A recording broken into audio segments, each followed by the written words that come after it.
আহলে কোরআন রেজওয়ান মাহমুদের একটা জটিল ভুলটা হইল, সে বলে যে আল্লাহ তাআলা রাসূলুল্লাহ সাল্লাল্লাহু আলাইহি সাল্লামকে শুধু কোরআনের ইত্তেবা করতে বলছেন, ব্যাখ্যা করার অনুমতি দিচ্ছেন।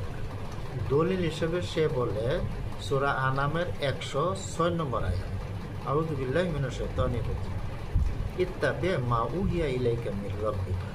অর্থ হইল, তোমার রবের তরফ হইতে যে ওহী আসছে ওইটার ইত্তেবা করো, অর্থাৎ শুধু কোরআনের ইত্তেবা করো।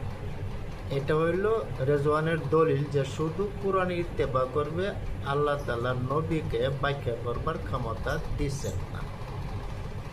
দেখেন, এইটাই তার জটিল ভুল। আমরা উত্তর দিতেছি যে ব্যাখ্যা করার ক্ষমতা আল্লাহ তাআলা দিচ্ছেন।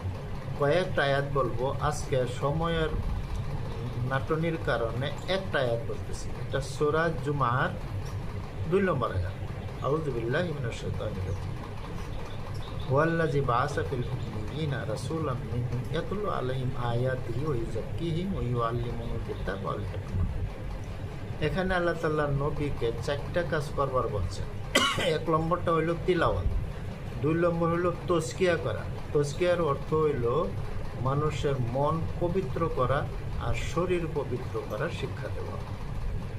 3 নম্বর হলো কোরআনের তালিম দেওয়া। 4 নম্বর হলো হিকমতের তালিম দেওয়া। দেখেন, এখানে তিলাওয়াতের পরে আরো 3টা কাজ আল্লাহ তাআলা করতে বলছে। এখানে এখতিয়ার দেওয়া হয়েছে নবীকে যে তুমি এই কাজগুলা করো, তালিম দাও। তালিম কিভাবে দিবেন? নবী দিবেন।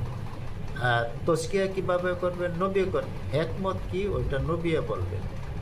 আজকে দলিল একটা পাইলেন যে আল্লাহ তাআলা কি করছেন? অনুমতি দিচ্ছেন ব্যাখ্যা করার জন্য, কিন্তু সে বলতেছে ব্যাখ্যা করার অনুমতি দিচ্ছে না, এই ক্ষমতা হুজুরের নাই।